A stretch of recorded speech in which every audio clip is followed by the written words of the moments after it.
ironically, despite having the most wins in both the AL and all of Major League Baseball, 52 of them for New York, no longer the best winning percentage. You expect your front offices to hit that gas pedal when it comes time to get a better team on the field post All-Star break, because the one thing that you know from the Yankees and the Orioles is what, Ben?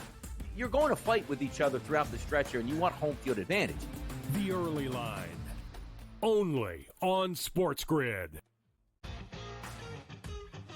I think the one comparison that I'd like to make that reminds me of Tiger is Scotty's ability to make shots on the Sunday look like shots on a Thursday.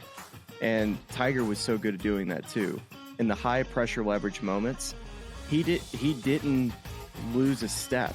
You know, he was still able to hit it pin high. He's still knocking down flag sticks. He doesn't miss-hit it. Only on SportsGrid. It's smarter to be on SportsGrid. Your 24/7 sports wagering network.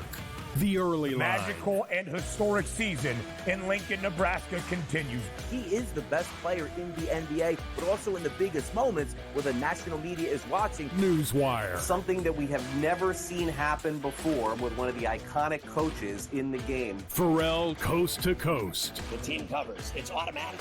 It's every time. Not sometimes. It's every time. Game time decisions. Luka is actually far more dangerous from three on the road this year than at home. This game here tonight, you may want to consider taking as many points as humanly possible. In-game live, prime time. We got not one, but two coaches fired systems in place. SportsRage late sort of night. has letdown written all over it. It's going to be hard to match the emotion that they played with the other night. It's smarter to be on SportsGrid.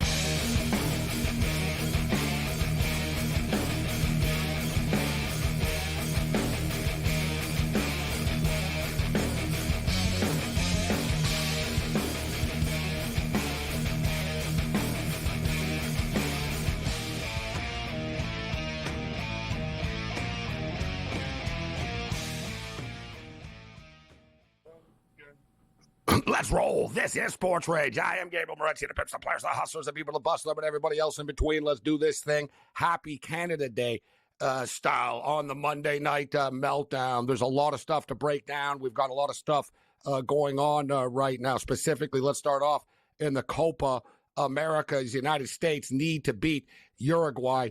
Uruguay are going to get through, but technically they haven't actually won the group yet. The USA, it's been a spirited effort so far by the Americans.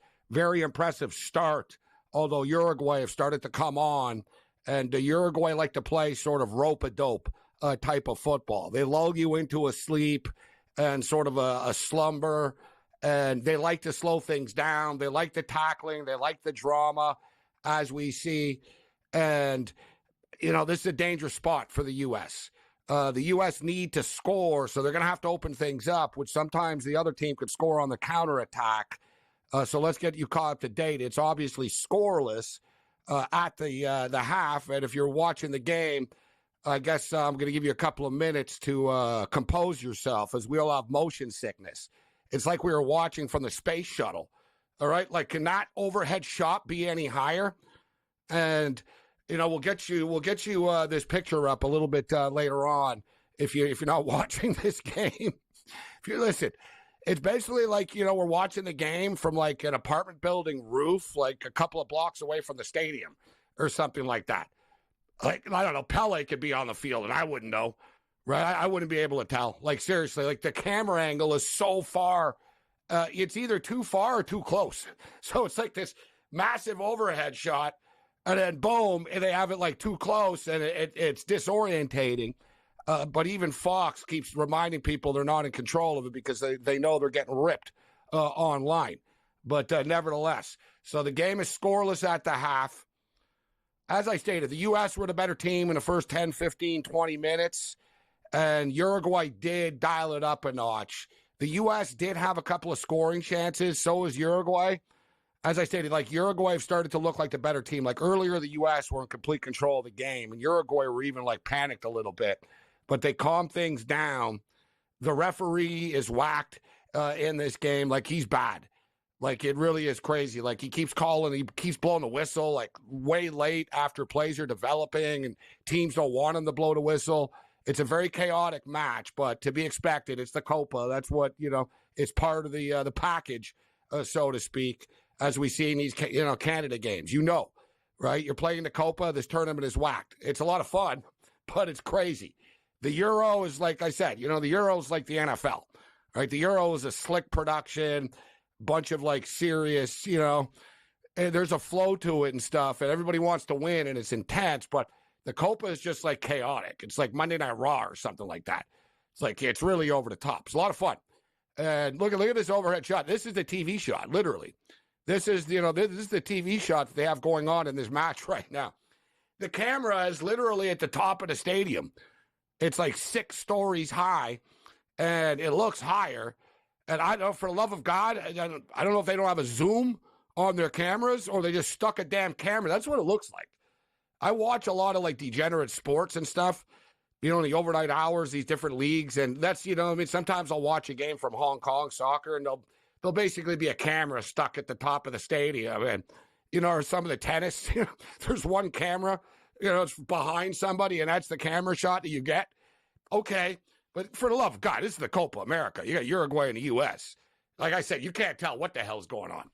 Right? Like, it's the only time I've ever watched a game on TV that you need binoculars on TV. This is what the F is wrong with you, all right?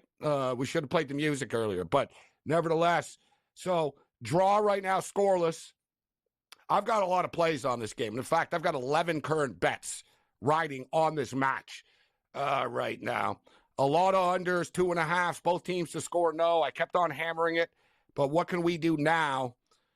So, USA to win are plus 260 right now. That's pretty crazy. Uruguay are plus 160. The draw is plus 150. I've got Uruguay in a bunch of parlays at plus half a goal. I also have them to win. I've got them clean sheet. Although the U.S. have played well, I sort of get the feeling that Uruguay are going to bury one. Like, I'm looking at this no first goal in the game. Will the game be scoreless? Unless the U.S. get a penalty shot, I don't know if they're going to be able to score. Uruguay are not easy to score on. So, like, unless there's a penalty in the box and there's a PK, I'm not sure they're going to be able to score. So I was sort of tempted, but I'm already like loaded up on clean sheets and all this stuff. Hell, man, it was plus 200 Uruguay clean sheet. So no first goal is plus 275 if that fancies your interest. The draw is plus 150 right now, as I stated. But my gut feel tells me USA are going to die on their sword. They're playing well. You can't criticize their effort, right? They're trying. They've actually been screwed over by the refs a little bit. Like I said, there was one fast break. There was a fast break where Pulisic had the ball. The U.S. was sort of like They were on the move, and the referee like blew the whistle way late after, and it stopped. Yet Uruguay also sort of got screwed over on a play once in the box too, with the referee's incompetence, where he stopped it like they didn't know. Like, are you stopping the play or not? And they had a 2-on-1. So, like I said, the ref is like affecting the game. The ref is helping the under, to be honest. There's another thing too. There's no way in hell there should have only been 5 minutes of added time in that first half. Now, listen, as somebody that has a lot of money on the unders, sure, shorten the game, but there should have been at least 8, 9, 10 minutes, man. There's been a lot of drama and a lot of chaos in the first half, 5 minutes, as if. It's funny because the Uruguayans were telling them earlier, they were complaining. They were pointing at the watch type of thing, like, hey, you better be keeping track of this properly. But I guess this referee is kind of in over his head. He hasn't done a game this big before. So, inexperienced referee. So, the total right now is 1.5. That I can live with. We're already on 2.5. We got clean sheets. Why not middle this thing? And I don't want to do the announcers jinx myself, but we're rolling. But we'll go in for one more. Look, both teams to score right now is minus 334. That's crazy. Like, we bet this in-game at minus 175 earlier. We bet it earlier before the game at minus 125. We got a Uruguay to clean sheet. Let's go under 1.5 right now. It's minus 150. As I said, I wouldn't be shocked if this is a scoreless draw. Uruguay are good with a draw. They'll win the group. But my gut feel, like I said, tells me that I think Uruguay going to score a goal at some point here in the second half and win 1-0. I kind of think that's how this is going to play out. So speaking of soccer, we got a lot of stuff to break down in the soccer world. We'll take a look at tomorrow's games in the Euro. But earlier today, big-time drama with Portugal and Slovenia. And there was something, this Slovenian team, man, I don't really know how they did it, but very, very spirited effort to even advance and get out of the group was impressive. And they gave Portugal all that they can handle, so much so, and in fact, it went to penalty kicks. The game was scoreless, and I'll tell you what, Slovenia were kind of the better team, right? Like, they were the ones that were pressing and trying to score. Portugal were on their heels, and then boom, penalty. Ronaldo, the penalty attempt in like the 75th, 80 minute or whatever it was, and he misses, completely breaks down into tears. We'll get into that a little bit later on. But Portugal survive and advance. France survive and advance. Wasn't easy, but it doesn't really matter at this stage, right? It's survive and advance in these type of tournaments. That's what it's about. People are getting paid. Owners are making it rain today in the NBA. Jason Tatum, 5 years, $314 million. 5 years, $314 million. Some serious money being thrown around in the National Basketball Association. Let's try to make some money tonight. This is Sports Rage.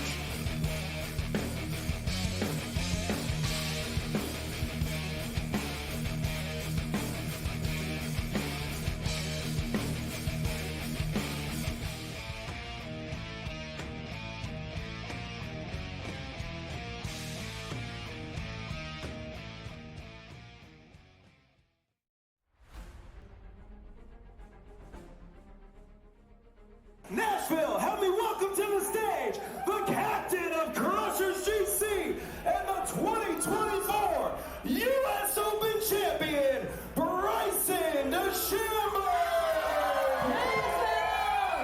Gosh, I'm trying to hold it in right now.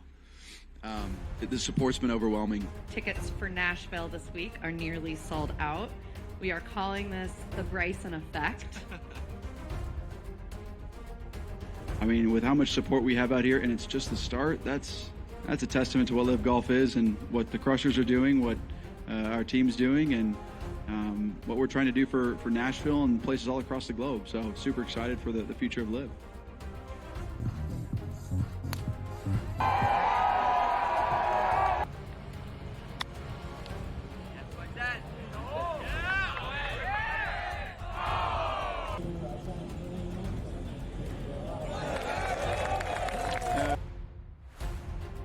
Nice to at least walk down the last few holes, or at least the last hole, knowing that it was pretty much done. It's never safe, but very proud of everybody, and of course Tiro. I mean, what a week to get his first win in a few years and win by 6 in an absolutely dominant performance the way he did. It was absolutely incredible, so I couldn't be happier for him.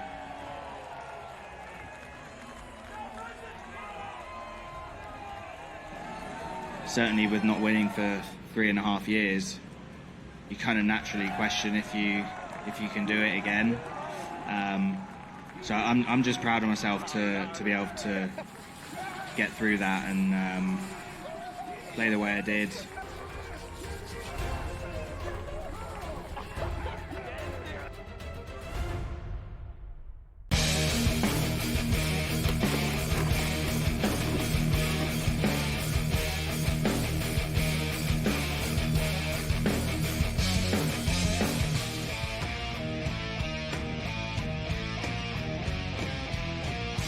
This is Sports Rage. I am Gabriel Morency, the pitch, the players, the hustlers, the people that bust us, and everybody else in between. More drama in this match. Every couple of moments, like basically it's almost like every play somebody goes down after. Uruguay have definitely dialed it up a notch to start the second half. Like they're much more aggressive, and they've come close. They got a corner kick. I was like, ooh, this is good. They created a couple of legitimate scoring opportunities. The U.S. have played great. Like they really have. This is the best that they've looked in this tournament. Listen, they beat Bolivia 2-0 in their first match, but they've looked really good against a really good side here in Uruguay. But with that being stated, you could tell the U.S. are running out of energy a little bit. It's impossible to play at that level, that peak, that pace for that long before it catches up. And as I stated earlier, Uruguay kind of let them do it a bit. They were like, all right, let these guys run around and go crazy for a half an hour, and they're going to get tired. And it's sort of, you could tell the U.S. are slowing down a little bit. A lot of football left, though.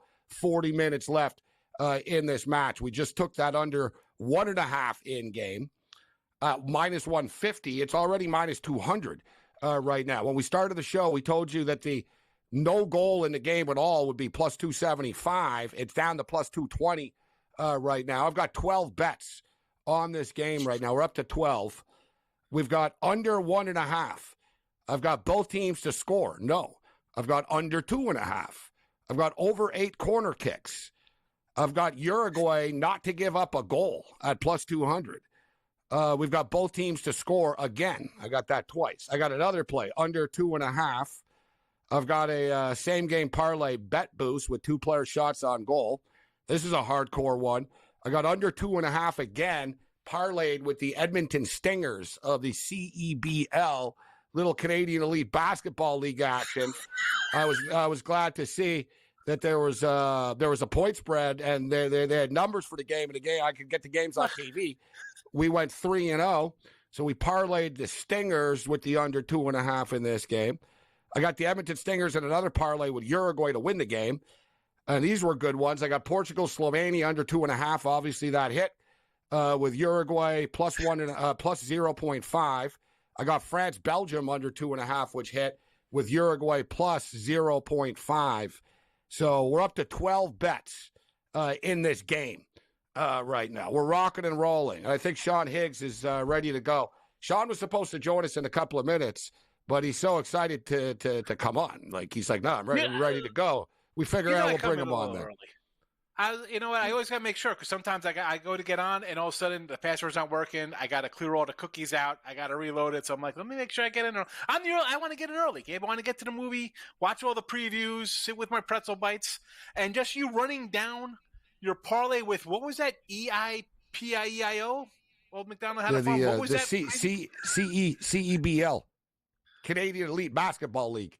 Where can we get the Michael Jordan? Stop it, get some help. Can we get that played here for you? What is that? Well, listen, if I was 0-3 in that league tonight, then maybe I would need some help. But I was 3-0, so I'm like, all right, good. When are they playing again? When do they play next? I was told the under tonight in the USA game was the play. I was looking for Alexi Lamas props. I couldn't find anything. So. You don't want his props. His prop is that he's going to yell and tell you how much. Right? He's just going to tell you how much better he was than everybody in his mind. It's unacceptable. Got to fire everyone. Yeah, he's a hot take guy now. There's never any. Him and Carrie Lloyd. Lloyd's the same thing. She just gets mad and complains about everybody. But yeah, the under was the bet in this game, I believed as well. A lot of these unders, man, like the Euro Cup, same thing. The unders are just crushing it in the Euros. Under 2.5, under 2.5, under 2.5. And it's not that pricey either, Sean. Like tonight, this closed at like minus, I think it was minus 165 or so. It was bouncing around 160, 170. The under 2.5 in this game today. I see some people don't understand the soccer, and when it goes to extra minutes here, like the England game, people thought like it was a very winner confusing for amateur bettors. Yes. What do you mean I didn't win? They just won. What do you mean I didn't count? Like and the feedback with people who are like, nice winner on the under, like, hey, stupid, it went over. And I'm like, yeah, okay, well, welcome to sports betting. It's all people we haven't bet on soccer for the last 20 years, way before you just found the internet and these odds now in 2024. It's funny. But you know what? It's scary though, Gabe, because people like they don't understand and they think like now I want my bad beat refund kind of nonsense with this stuff. Folks, you know what? It is a little tricky for casuals. But even today I won a bet. I had under 1.5, and I said they were going into extra time. And I said, all right, I won the under 1.5. Somebody said, couldn't there be 2 goals scored in extra time? And I had to say, no, it doesn't matter. There could be 5 goals scored in extra time. The bet's done. It's 90 minutes, guys.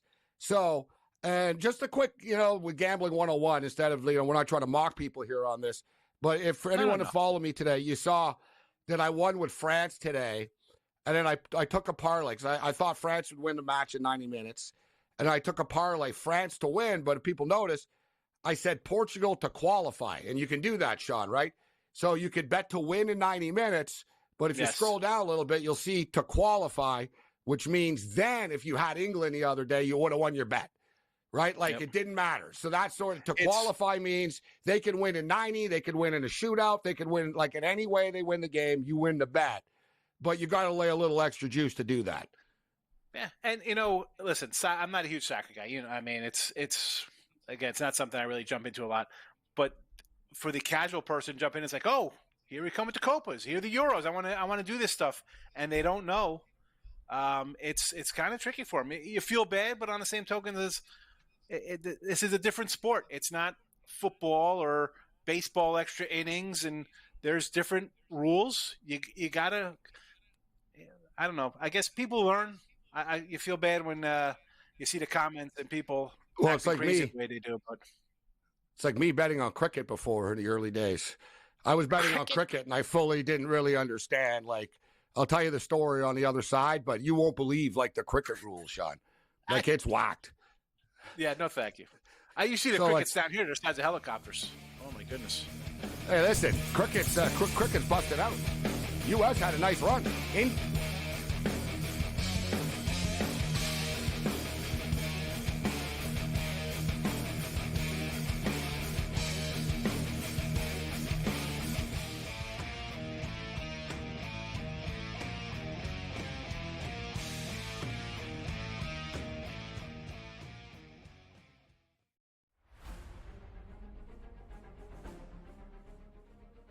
Nashville, help me welcome to the stage the captain of Crushers GC and the 2024 U.S. Open champion, Bryson DeChambeau! Gosh, I'm trying to hold it in right now. The support's been overwhelming. Tickets for Nashville this week are nearly sold out. We are calling this the Bryson effect. I mean, with how much support we have out here, and it's just the start, that's a testament to what Live Golf is and what the Crushers are doing, what our team's doing, and what we're trying to do for Nashville and places all across the globe. So super excited for the future of Live.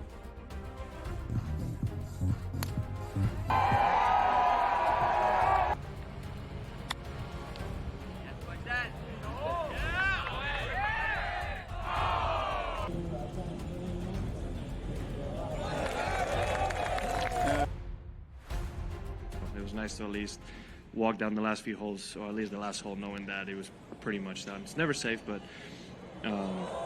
very proud of everybody, and of course Tiro. I mean, what a week to get his first win in a few years and win by 6 in an absolutely dominant performance the way he did. It was absolutely incredible, so I couldn't be happier for him.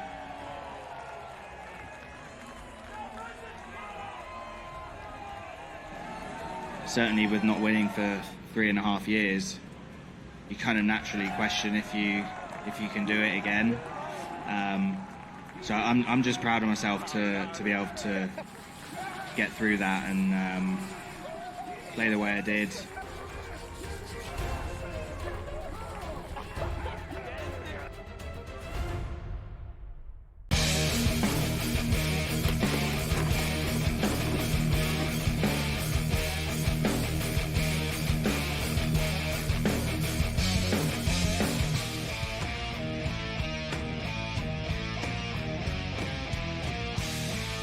This is SportsRage. I'm Morency. We've got Sean Higgs in the house with us tonight. Mo Khan's going to step up and in. George Kurtz as well, still scoreless. USA and Uruguay. Major League Baseball, really light day today, but we do have one game going on right now. The Rockies are up 6-4 on the Milwaukee Brewers. In the bottom of the 7th inning, the Brew Crew are plus 320. The total is 12.5 right now. And the Rockies are minus 450, minus 1.5, minus 155. Bottom of the 7th, 6-4. I'd say, you know what, Sean, just solely because they're plus 320 right now. They're only down 2 runs. It's not crazy at plus 320, just to roll the dice. You know what I mean? Absolutely, especially in Colorado, anything's possible up there. I mean, I know for a fact because I had the Rockies over your Dodgers, and they gave up, 7 runs at the top of the 9th inning there? So, yeah, anything's possible. I think it was Colorado. 8 or 9, actually. Whatever it was that night, it was that was terrible. wild, so, bro. Yeah. They were down like 11-2 or something, that one. That was a wild one. And I don't ever, go with, that's a nice winner. I don't think about it. I was literally counting the money there. I was like, what a win for me. Nice right there. And also, I was like, you got to be kidding me. I'm still shell-shocked over that. So, yeah, take the Brewers say. Although I had two Ruby props on the Rockies today. I got Tover, he's plus 120, and I had McMahon was 125. So he cashed already. I don't think Tover's got a Ruby yet, though. So 60-second minute right now. Oh, what was that, USA? So half hour left. Yeah, so the cricket. So I've told the story before, but this is a long time ago. It's like I did this about 20 years ago. And me and a buddy of mine, we were betting on everything, and we bet a lot of money and on a cricket match, a lot. At that time we bet $3,000, $2,000 each on the game type of deal. That's still a good chunk. What do you mean? That's a lot. Yeah, of and he money told me, "I'm telling you, we're gonna win." Yeah, and it was one of these big time games. I don't forget who it was that was playing.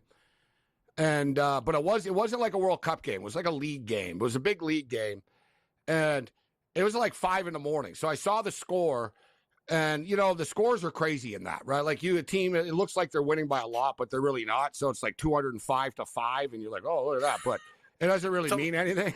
They're out. So, anyways, I see the teams winning. I'm like, oh, it's looking good. The next day, I wake up after, and I see loss in the account. It didn't win. And I'm like, what the hell? And so I look it up and stuff. This is it was hard to. It was so long ago. The internet wasn't everywhere even. So I remember you had to log into your Prodigy account. Yeah. I had to find out what the score was. I had to go to a cafe. It was a big deal. And the game was get your called off. AOL CD out of the mail for your 40 free hours. AOL CD fucking in for the internet. The game was called off by rain. And so we were winning. So I didn't understand. I said, we were winning when it stopped. So I called the book and I played dumb. I was like, I don't understand. And they basically said that there's a tablet system. So put it this way, cricket and baseball are very similar. So imagine in baseball, if they stopped the game in the 7th inning, and then they just said, we're going to go by what everybody else's averages are. And that's what the score would be. So, we project that they would have scored this many runs. I was like, you got to be kidding me. I was like, you're joking, right? And they basically said, sir, you got to know the rules when you bet on a sport. They gave me the money back. I'll give them credit. It was Bet365.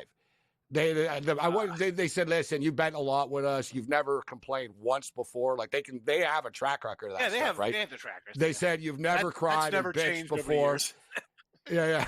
And I said, listen, if you can't do it, I understand. And they said, sir, we're gonna void the bet for you. It's gonna be a push for you. And then they told me, never bet on cricket again if you don't know the rules. So I got the tablet guy on that invented it. It was a professor from Oxford University. I was so mad.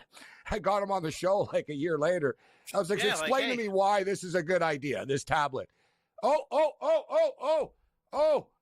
But is it offside is the question. They're always slow. Uruguay just scored. I mean, with plus 200 underdogs, baby. But like I said, they're very slow with the offsides after, but I don't think it is offside. The U.S. are looking for it, but I don't think it is. Yeah, they're way. So let's see. No. It's very close, but I don't think it's offside, no. I told you guys I thought that Uruguay would break through. You could tell they were dialing it up a notch here. I heard that coming in. You said USA was running out of gas, and that's all you need, a little. Yeah, you know what, dude? Soccer's tough. You can't run full speed for 2 hours, man. 90 minutes. Yeah. You know what I mean? They were going hard, bro, for that first 30 minutes. They looked good, but they didn't score.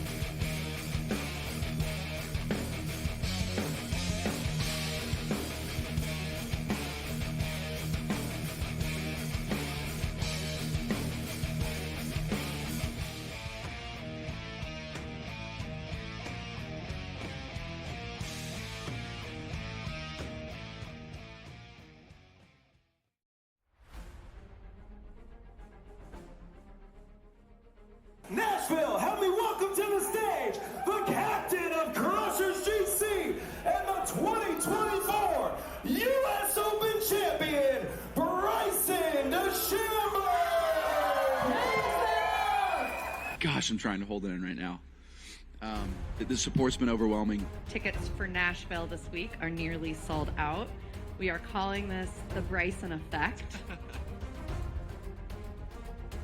I mean, with how much support we have out here, and it's just the start, that's a testament to what Live Golf is and what the Crushers are doing, what our team's doing, and what we're trying to do for Nashville and places all across the globe. So super excited for the future of Live.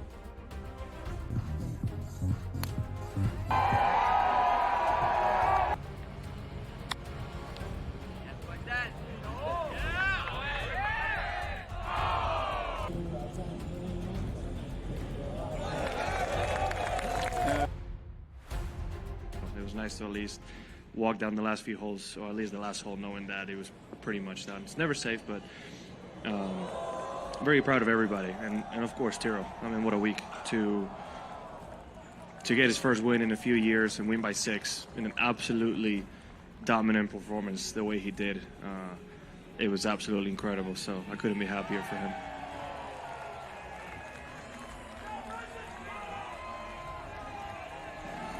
Certainly with not winning for 3.5 years, you kind of naturally question if you can do it again. So I'm just proud of myself to be able to get through that and play the way I did.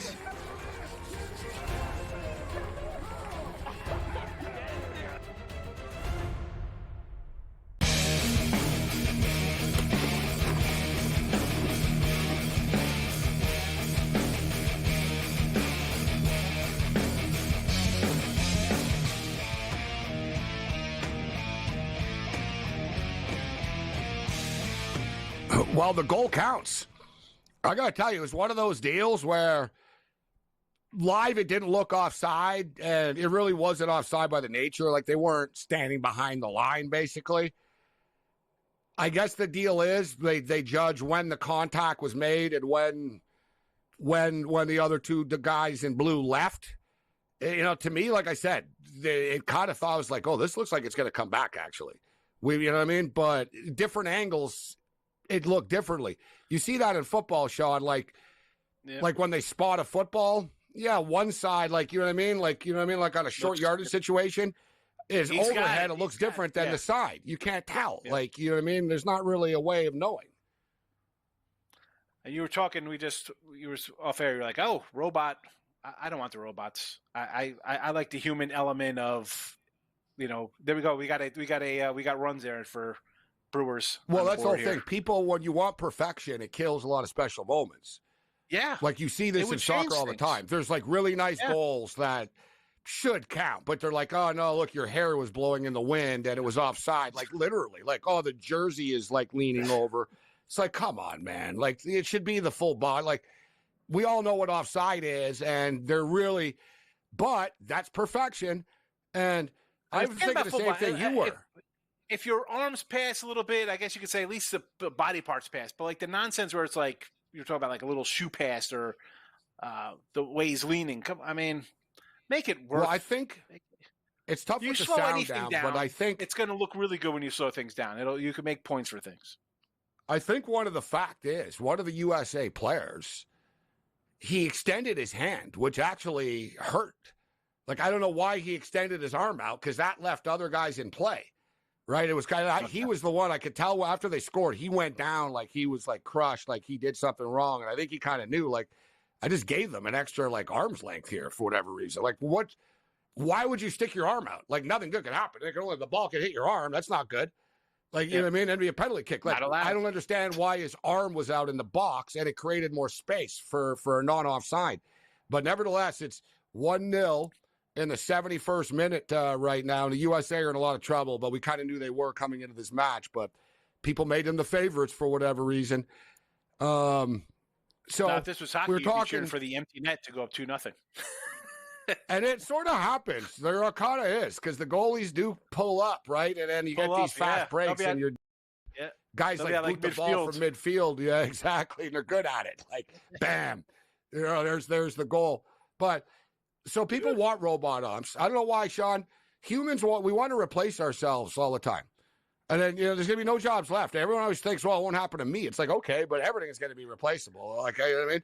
Hell, they got Al Michaels' fake voice at the Olympics now. Everything. There's remember the TV show Entourage, and there's a scene where what's his name's in it? John, what's his name? James Cameron's talking about like, oh, pretty soon we won't need actors in 3 years. And the guy was like, really? He's like, I'm just kidding. And then I see Ashton Kutcher out here saying, oh, this AI is going to put us out of jobs because they don't need actors anymore. They don't. Why pay somebody?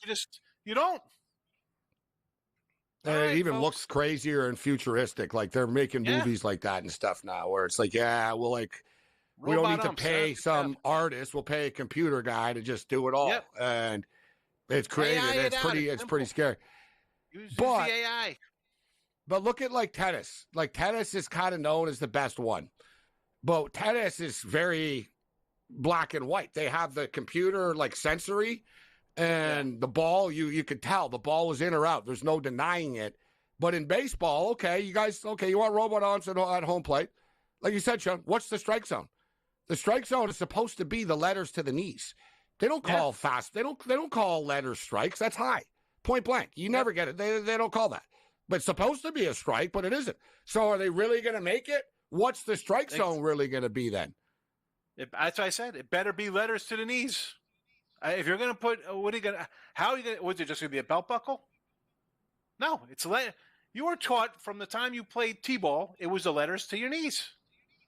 That's why you always had a guy getting down low to crunch it up. You know what, Sean? It gave me an idea. You know what teams should do? Put the letters at the bottom of the jersey. Yeah, right. Instead of put under their belly button. Dodgers, Giant, right at the bottom. Dodgers. Giant number. Right. Hey, there's the logo. Right above the belt buckle. That's good. Right at the bottom of the jersey. There's our logo. But all kidding aside, it's true. Technically, that's what it's supposed to be. Oh, here's the USA. They're pressing. The U.S. is pressing. We don't need a goal here. Yeah, you know what, though? I could live with the losing the 1.5 in game. I've got like 2.5. I was big on Uruguay here, too. So either way. I got Uruguay not to surrender a goal. At plus 200 as well. I also have both teams not to score a lot. I remember you running Uruguay are hard to score. Like the whole thing is Uruguay are just hard to score on, point blank. Like top world-class teams have a hard time scoring on them. The U.S. is not like Uruguay shut down everybody, essentially. Like they're very, very hard to score on against anybody in any tournament. So, man, the U.S., though, they just had a chance, man. They hesitate, though, too much. They just don't have that natural instinct. Like, they just hesitate a little. But we'll get back to the soccer. I want to get to this and show this. If we can, a little best of X action here as far as Jason Tatum. All right, roll it. This is fabulous. So, Jason Tatum signs a 5-year, $314 million deal. He's going to make $63 million a year on average. It actually goes up, but the average, you know what I mean? Like it starts off at like 55 and it goes up to 71. But look at this, guys. The entire Oakland Athletics baseball team makes less money than Jason Tatum does in 1 year. Their payroll is $62.8 million. Tatum's making 63. You imagine he's making more than 25 guys on a Major League Baseball team. It won't be just a year. It'll be next year as well, and probably the year after that. When's Oakland going to get to $100 million? They're playing in a minor league stadium next year. They're going to Sacramento next. Yeah, they're not going to spend money on players. Exactly. So this is going to be in effect for 5 years probably. And they're just going to be terrible. It's a competitive disadvantage for the rest of the league. Because if you're you're in this division, if you're the Rangers and the Astros and the Mariners and stuff, you've got a clown show AAA team in your division. You better club them like baby seals and go 16-1 versus them. Or you better you should lose maybe one game on some one-off, just a random game versus them. Really, they're just terrible. Tied up in Colorado, 6-6 by the way. Gabe, tied up there. See, plus 320, huh? Just like that, folks. Easy. I'm telling you, man, these baseball games. And Colorado, bad teams.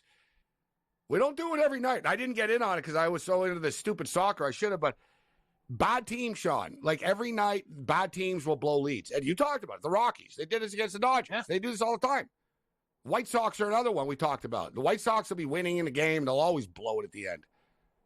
Yeah, Fetty's having a nice year. The Potato Croquette kid's having a really good year, but you got none to show for it. Bullpen's terrible. We're into the 77th minute. On the other side, we'll see. Let's hit a little football before we get Sean out of here. If you've started to pull the trigger on some NFL futures, I've been looking at college football more. Just because there's more teams, there's more to soak in with all the transfers and player movement and conference realignment. NFL, you kind of know who's who and who's on what team, and you got to figure, look at the schedule and stuff. There's a few nuances to it, and I always sort of say, Sean, if I'm going to bet a future in advance when it comes to the NFL, it'll be an under more so than an over. Right, because only bad things can happen in camp as far as injuries are concerned. Yeah, guys getting hurt. Right, yeah. You bet an over, bad things can happen. You bet an under, it's like, oh, yeah, I bet an under on a team, and hey, they lost their whatever. A bunch of guys got hurt in camp. But without being stated, you get better numbers at this time of the year as well. So we'll hit this. We'll keep you up to date what's going on with Uruguay and USA. 1-0 Uruguay, 78th minute right now.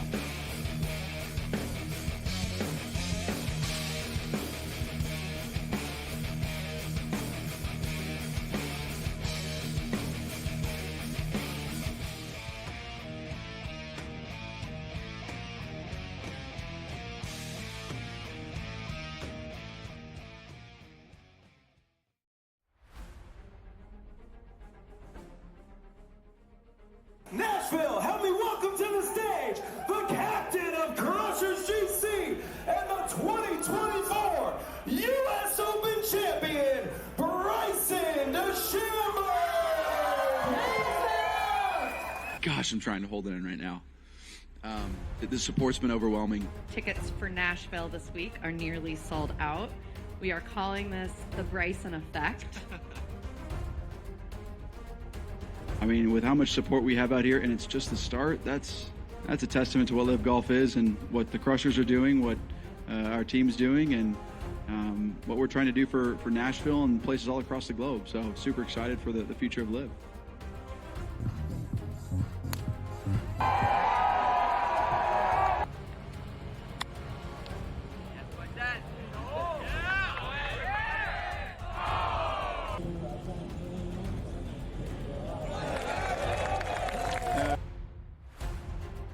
Nice to at least walk down the last few holes, or at least the last hole, knowing that it was pretty much done. It's never safe, but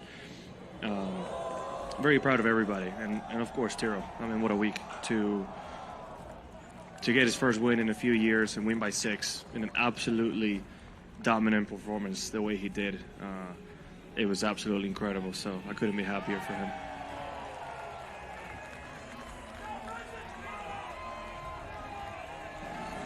Certainly with not winning for 3.5 years, you kind of naturally question if you can do it again. So I'm just proud of myself to be able to get through that and play the way I did.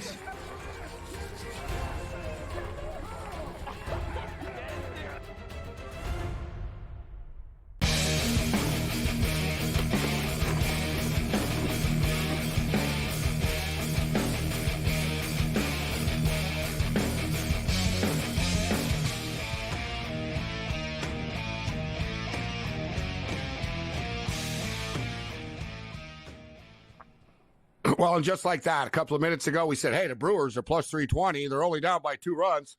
Well, now they're minus 390. They're winning the game 7-6, just like that.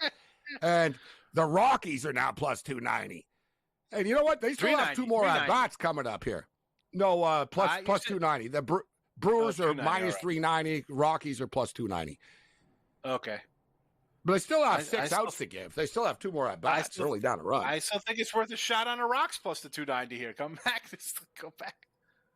Unbelievable. I'm telling you, nightly basis. I've been good at isolating. There's only one game here, but I've been good at it, Sean, on the air the last couple of weeks. Of, you know what, this team's only down by 2 and they're plus this, or this team's only down by 1 and they're plus this. It happens nightly in baseball, man. These bullpens are shaky, especially bad teams. Yeah, You got Dallas Keuchel on the hill tomorrow for Milwaukee. Grab the over. It's 11. This game's going to sail where we have 14 runs here. So, 11.5. Keuchel and Feltner tomorrow. Take that over 11.5. 13. 7-6, Sean. 13.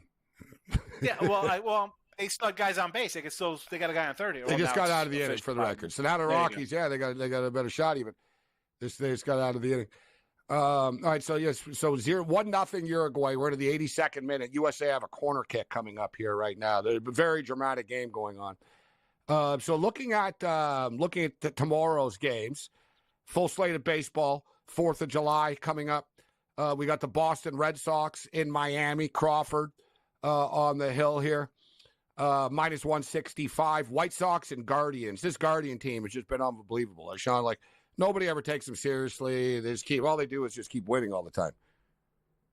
Well, they'd had no offense besides Jose Ramirez. Now they got Fry's hitting, Kwan's hitting 400, Naylor's got 20 home runs, so they got a little offense there. But you got Carrasco. I mean, you're happy with a 37-year-old Cookie Carrasco here. How far are you going to go with Cookie, Logan Allen, and McKenzie in your staff with 5+ ERAs? And this guy's laying 190 tomorrow? I'm not saying take the White Sox with Flexen. I mean, Chris Flexen is who Chris Flexen is, but I can't lay 190 with the Guardians. I can't lay 130 with a run line with the Guardians. What do we do? I would rather take a shot on the White Sox at plus 175. Was it even money run line? I don't like that game. I mean, there's better options than laying a $2 with Cookie Carrasco. Plus 120 on the run line for the White Sox. Minus 120 plus 1.5. Guardians minus 1.5 is plus 100. Red Sox, like I said, are minus 165 favorites. Cardinals and Pirates got some division action here. Pirates and Cardinals. I'll tell you what, this is actually a pretty big series. It's already sort of, it's always big, that division. It's not a great division, but there's some good rivalries here, right? Like the teams don't like each other, the Brewers and the Cubs. Everyone doesn't like the Cardinals.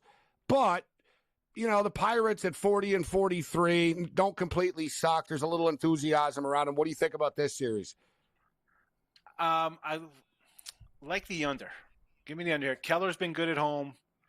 Cardinals and the Pirates both under teams on the year. Gibby's solid. He's got a .98 whip on the road. Not too bad. I kind of like the whips. I love low whips and low batting average against, and he's got a 172. And they played, 3 games this year? I think they all went under already. So give me the under 8 here. New York Mets. It's always something with the Mets, huh? I mean, it's one thing. And last week we were saying, Met fans are like hypochondriacs. They always think they're sick. Something's bad's going to happen. And it's been a nice little run, the little Grimace run. And then Nimmo falls in the shower and cracks his head. Yeah, you can't make this stuff up. You can't how does that happen? It's always something with this team. As soon as something starts going well, something will happen. Who's in the shower with him? Was he showering with Grimace? How do you fall in the shower? Well, there's usually there's usually these injury stories are usually never true. That's one thing. Usually there's always normally and this is why that happened, right? But he cut his forehead in a hotel room fall. He fainted in a hotel bathroom. New York Mets outfielder Nimmo will miss Monday's game against the Nationals after fainting in his hotel room overnight and hitting his head when he fell. So was he drunk? So that's what people are going to automatically think. He's on the toilet. He's on the toilet. He falls asleep because it's late at night. His leg falls asleep. He gets up. His leg's asleep, and he falls down. Well, normally alcohol's involved. Like if you're a professional athlete, I guess slipping in the shower or something. I don't know. It can happen to anyone. Hold on, Gabe. They just played. They had a 2-hour rain delay. Go extra innings. Maybe they got in late. Maybe he just kind of tripped and really fell. Maybe he was just like, USA's close. Exhausted. It was a long Sunday, right? Yeah, the ball it was close. All right, so here it is. Nimmo said he woke up not feeling well at around 5:15 a.m. He went to the bathroom, cramped up, and fainted. When he came to and got up from the floor, he was bleeding from the head and wasn't sure why. He called the Mets trainers who went to his room to assist him. Went to the hospital for a test, including a CT scan, but arrived at the ballpark before game time and spoke to reporters with a bandage on his forehead. I don't ever want to fall said it's as a precaution. Nowhere. A lot of porcelain. That's not a good spot to fall. No, it's true. No, it is really true. Like I'm not questioning someone like you said, like he got up, maybe that whole cramp thing, like, you know what I mean? But like it is true. Stumble. People, it is easy to slip in the shower. You got to get those rubber mats as you get older. Yes. I like the commercial with that girl there, the grab bars and stuff like that. You know what I mean? The grab bars for the elderly. Yeah, or even like the little bench or something like that. You know what I'm saying? Grab bars, bench, like, you know, you got to go all out. Man, are you officially old when you need the little bench to take a shower? Not yet, but grab bars. No, I'm not. I'm just saying. Is that you know who else it happens to though is MMA fighters. They have a hard time making weight. They're dizzy and stuff like that. It's happened a lot with them. Like I've heard real stories about, buddy fell and hit his head on the bathtub and stuff like that. Oh, you starve in the yourself, you're not bathroom, drinking water. Yeah. You know? It's so MMA guys have done it before, but baseball it's rare. So we're into the 87th minute of this game, going into the 88th minute. 1-0 Uruguay. In a match, I got to tell you that goal. I'd like to get more analysts about it, but some angles it did look offside to me. I'm surprised it actually counted for Uruguay. 88th minute. We'll wrap up with Sean on the other side.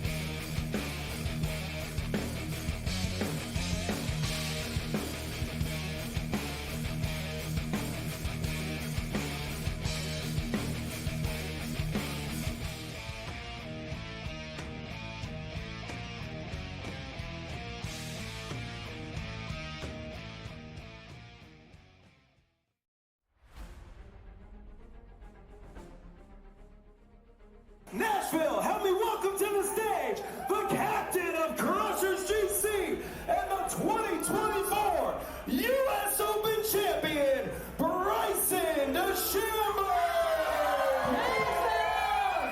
Gosh, I'm trying to hold it in right now.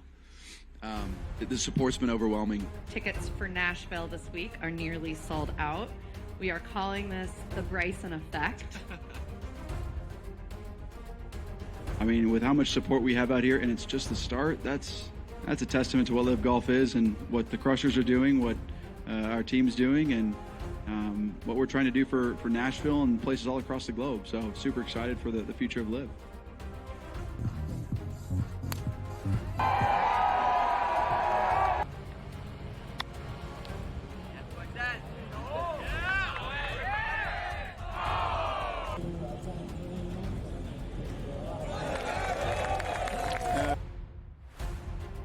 Nice to at least walk down the last few holes, or at least the last hole, knowing that it was pretty much done. It's never safe, but very proud of everybody, and of course Tiro. I mean, what a week to get his first win in a few years and win by 6 in an absolutely dominant performance the way he did. It was absolutely incredible, so I couldn't be happier for him.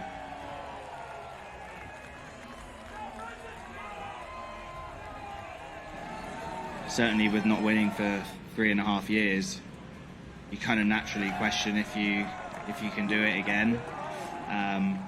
So I'm just proud of myself to be able to get through that and play the way I did.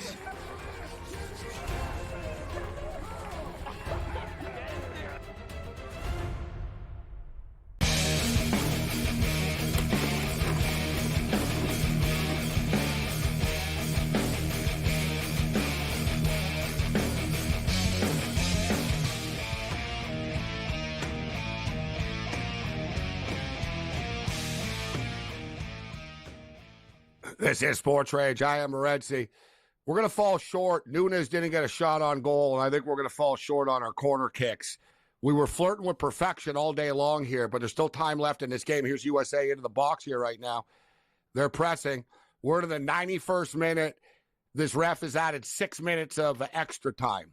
So there's basically about 5 minutes left here for the USA. They're screwed, though, the U.S. They need to win. So I think, you know what? They're probably, you don't pull your goalie. The goalie just sort of comes up and plays forward, and they try to get back. But the U.S. are in a lot of trouble. I wouldn't be surprised if Uruguay scores, just if the U.S. really, really presses here. But Sean Higgs with us, and Sean's been killing the baseball, having a great baseball run. Here comes the U.S. They're pressing. They're trying. A very exciting ending here. Sean, you're looking at the Kansas City Royals tomorrow, a team that catches your eye. Yeah, love the Royals tomorrow. It's just I think it's a good spot. It's Singer's at home, really good numbers. I mentioned it before. This guy's got a 99. And Kansas City, the road splits are what they are. That's why they got 30 wins at home. They're really good at home. They hit at home. Littell is terrible on the road. He's got a 338 batting average against. I'm shocked that this line is 115. I don't know why. Maybe because the Royals have struggled a little bit of late. They had a bad road trip, come home, not really putting up a lot of offense. 115, 120, sign me up. I might do a little run line too, plus a 160. I think Singer and the Royals really light up Littell there. He's not that good. I'm not sold on Tampa Bay.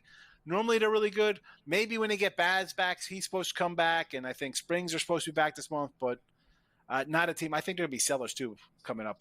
Tampa Bay trading some guys away, so not loving them. And I'm a big Singer guy, so give me the Royals.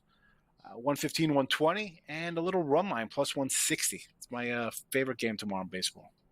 It's an interesting series is coming up. The Baltimore Orioles are in the Pacific Northwest against the Mariners. Against Seattle, yeah. Potential playoff, who they could end up playing in the playoffs, these teams. I love Grayson Rodriguez. I got a Cy Young ticket on him. I got his over 11.5 wins for the season. I think that one's safe. The Cy Young is not, but whatever. I'll take they'll wipe themselves out there. And who's he got? He's got Kirby. Who's going tomorrow? Kirby, right? Kirby? Total of 7, bro. Yeah, they're not playing around. No, you know what, though? Why do I feel like that is going to be over by, the third inning? Something tells, that – I don't know. I like Grace Rodriguez. Something tells me he's going to give up, a 3 spot in the second inning, and then you're worried about this total for the game. I kind of like the over, believe it or not. I got to go against the grain here. This baseball game, guys, we talked about it. So the Brew Crew were plus 320. They take the lead. Then suddenly you can get the Rockies at plus 290. And now it's a pick-em, minus 115 on both sides, Sean. 7-7. The Rockies scored. I said, look, they got 6 outs to give here. Boom. They scored. They hit a home run. 7-7 right now. We've been looking pretty. If you took both sides, guaranteed money in your pocket here, basically. Yeah, now if you did that, and then you could come back with whoever you think is going to win and try to go 3-0. Yeah. Always just try to push it right now. Minus 115. No. That's not worth it to me with these teams. This game could go 15 innings and be ridiculous, 14-11 or something. I think Milwaukee are going to win, but I can't take them now on a principle, just because I missed the plus 320. Exactly. They're plus 115 right now. So if it floats up higher, maybe I'll take a look. But we got about a minute and a half or two here, Sean. NFL futures, have you started to take a look or bet on anything yet? I haven't done any NFL futures. I got some week ones, but for seasons, I'm looking at 2. And I'm really close to pulling the trigger on the Colts to win the South. I just think everybody's going to be on the Texans. And you're going to give me, I think it was 3 MGM here as plus 340. I get Stroud, that great last year was super. But now you're playing a first place schedule. Now the whole league knows what you're about. I know you're bringing what's his name, Diggs or whoever from Buffalo. I don't know. I think everybody's going to adjust to you a little bit. All the pressure's on you now. You're not the rookie quarterback and a rookie head coach now. Now you're a team that's projected to be a division winner, playoff probably first round winner, if not maybe a bye if things go right for you. I'm not doing it. Give me the Colts. I think the Colts are a scrappy bunch. You're going to give me a 3-1 on them. I'll take the Colts. And Tampa Bay. I had Tampa Bay last year 10-1 to win the South, and they're not as juicy this year. I think they're 3-1, maybe plus 350.